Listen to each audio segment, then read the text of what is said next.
মৃত্যুর সময় শয়তান মানুষকে কি বলে? প্রিয় দর্শক, শয়তান বনি আদমের দিন ও ঈমান সহ সর্বক্ষেত্রে আল্লাহর কাছে চ্যালেঞ্জ করে আসা এক প্রকাশ্য শত্রু। সে প্রতি মুহূর্তে বনি আদমকে পথভ্রষ্ট করার ষড়যন্ত্রে লিপ্ত আছে।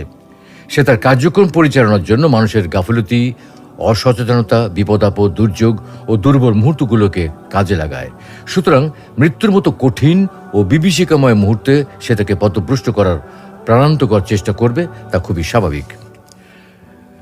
মৃত্যুর পর যেহেতু মানুষকে আর কোনো ধোঁকা দেওয়ার সুযোগ থাকে না, তাই এই সময় শয়তান সর্বশক্তি নিয়োগ করে মানুষকে ঈমান হারা করার চেষ্টা করে।